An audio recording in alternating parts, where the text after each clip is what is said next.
Good morning, everyone. This is Jeffy Kennedy, romantasy author of epic fantasy romance.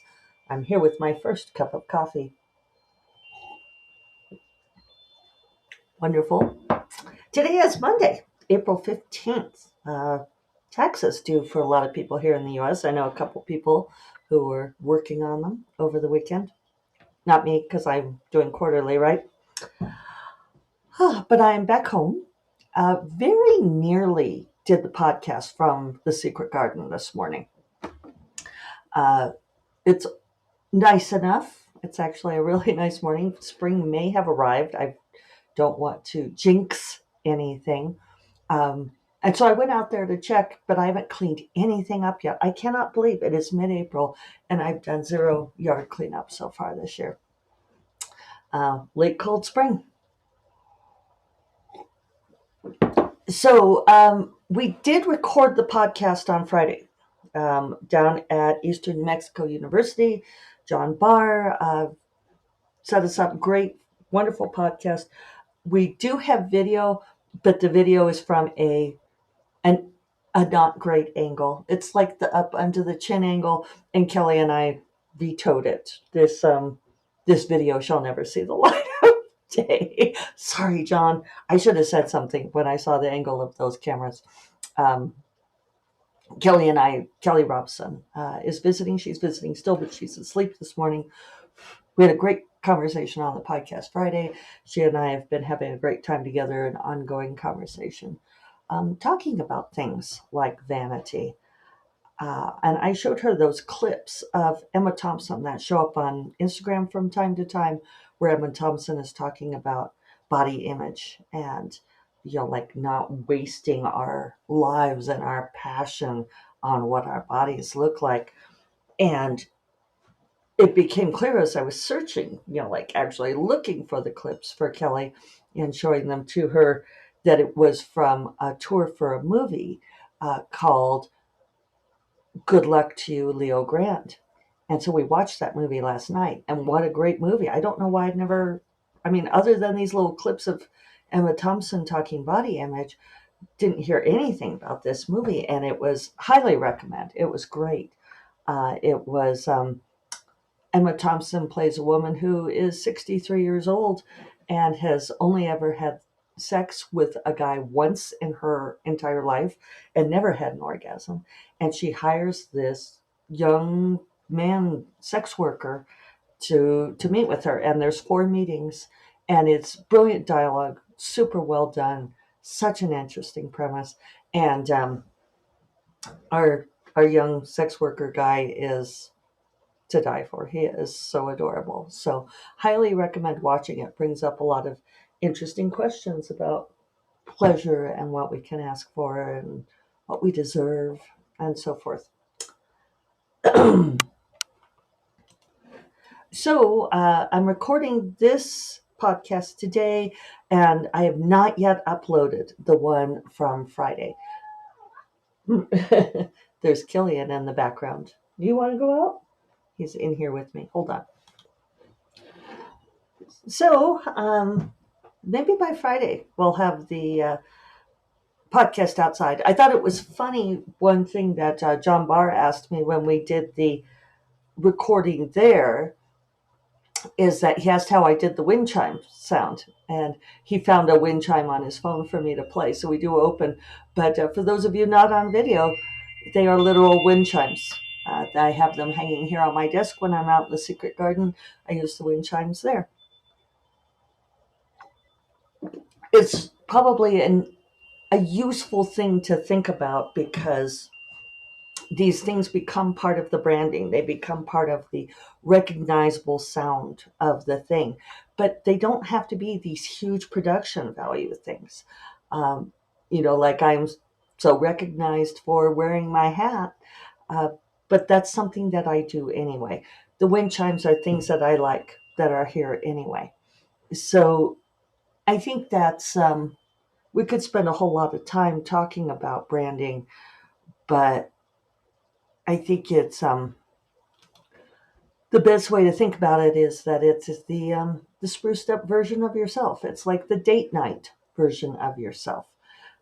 You don't have a first date where you tell someone, hopefully, like all of your health problems and other intimate details, but you fix up, you wash your hair, and you put on maybe a little scent, and you wear your nice clothes. You don't wear your schleppy sweats with the holes in them. So that's just a random thought on author branding. It's just you presenting your cleaned up self. Uh, if you're going to huge lengths to add things to your author brand to make yourself, like unique and stand out, uh, it can get really difficult to sustain. So just something to keep in mind. Yeah, like I knew a gal once who she wrote romances with weddings, and she would wear big wedding dresses to signings. And that's difficult to sustain. So I realized I didn't finish talking about the recording. We got it later in the day. Then we were busy doing lectureship stuff. Same on Saturday, doing lectureship stuff. Drove home, and yesterday was recuperation day. Yesterday I had a tired. So I'm just going to get them both up today. So you get a sort of double issue podcast today, but from Friday it will be the audio only. So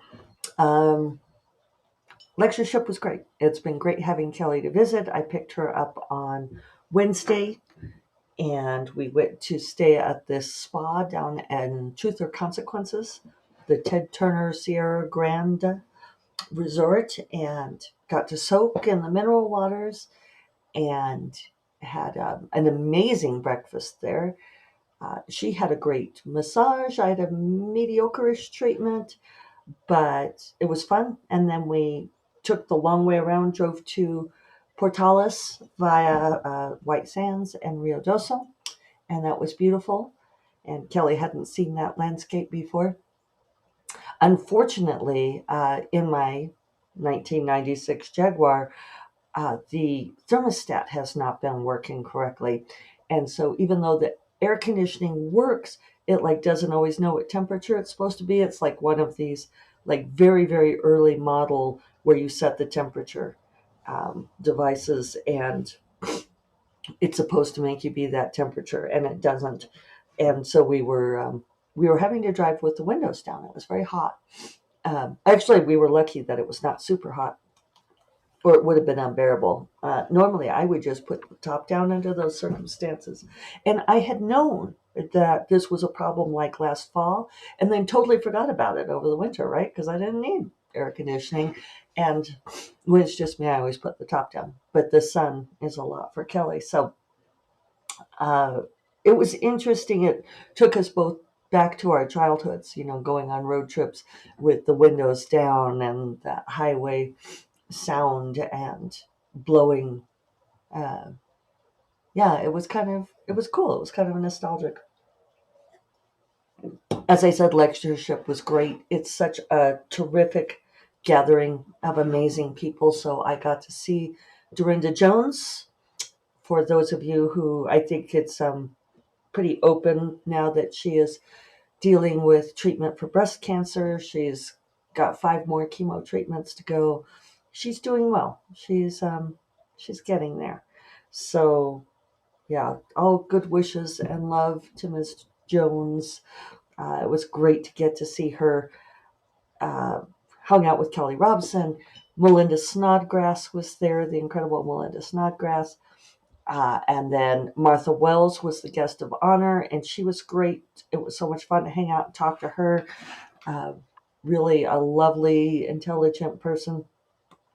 Connie Willis was there, Arcady Martine, and her wife Vivian Shaw, who is also a writer and has some books upcoming. Ian Tregellas, Serena Ulibarri, uh, Walter John Williams. It was just a really terrific gathering, and we had so much fun hanging together, having in-depth conversations. Kelly loved it. She had a great time. So it was really worthwhile. Connie did an interesting workshop on foreshadowing, and she always asks the author Peanut Gallery to chime in. It's it's great to get everyone's perspectives on these things and to hear these stories that are told, talking with writers at all these different stages of their careers. Oh, Tiffany Trent, who's a listener, she was there. Sorry, Tiffany. I'm trying to remember who all was there, but it was a terrific gathering. Um, really just, yeah, intense. And, I wish that I kind of wish more people would come to it, more aspiring writers, more students, and so forth. But from what the organizer, Dave Sweeten, was saying, it's sounding like more and more authors are wanting to come to it because people like me and Kelly are like going around saying, this is just terrific for well refilling. And I guess that's something I talk about quite a lot, right? How do you refill the creative well? Well, this is one way you do it, is by talking to people. And Melinda was saying that she wished she could learn from Connie more often because she had come home with ideas about what she's going to do to um, put this book together that she's working on. It's really just, yeah, I think part of the moral is that we can always keep learning from each other. Uh, and these kinds of conversations is one of the primary ways that we continue to refine our craft. How do you do what you do? What things do you think about? What things don't you think about? We had a panel on romanticy, which was interesting to talk about. I was really the only person on the panel who fully writes romanticy, I guess. It was, it's funny when you pull these things together. It's like, well, which people are doing this kind of thing? And Kelly was on the panel, even though she absolutely doesn't write romanticy, but she does write about sex and relationships. And so we kind of were, well,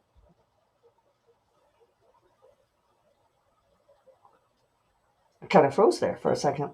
Um, I don't know what I was going to say. We kind of were. It was an interesting conversation. I felt like I talked a lot, and I'm very careful about not talking too much on panels, but I also kind of had the most to say. But one thing that I'm noticing, like here with the rise of romanticy and the I don't know, maybe the growing acceptance of it, because one of the questions the moderator asked was, why now? Why is this so hot now? And it's kind of like a cumulative thing. But one thing that I've personally noticed is this is my third year coming to the Jack Williamson Lectureship. And it was interesting that with each progressive year, I sell more books. The bookstore is there. Twig from Beasley Books was there. Uh, I sell more books and I have more people asking me to sign. And it feels like it's becoming this thing that people, at first, I felt like a little bit of a pariah. I sometimes do feel like a pariah at science fiction and fantasy conventions. Uh, and you all know this because I talk about it sometimes when people say things to me like, well, but you don't write fantasy, you write romance, as if they are mutually exclusive. And I think that this is changing.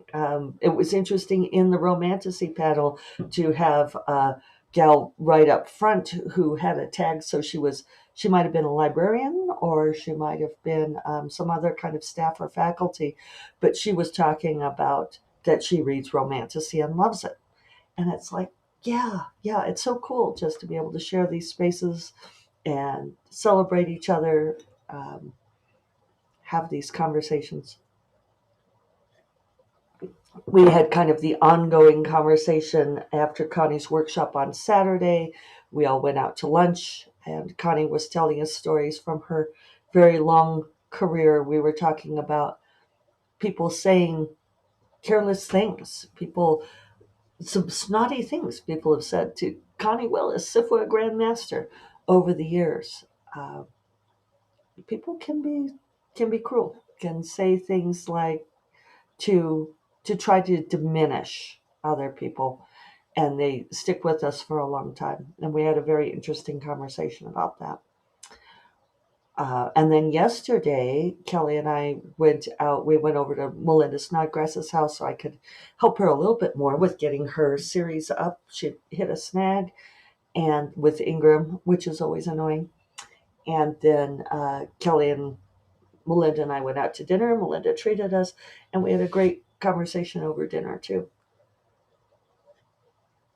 So my well is getting filled. I think that when we talk about ongoing education and finding crit partners, finding beta readers, it's difficult, right? There's people are always looking for a mechanism to do this, but the real thing is this: making those friendships. Making friends with your friends. Kelly commented that she loves coming here because I introduce her to really great people, and that's what it's about, right? So I'm going to make today's a little bit short because Friday's was a little long. I'm going to get them both uploaded, and I will talk to you all on Friday. You all take care. Bye bye.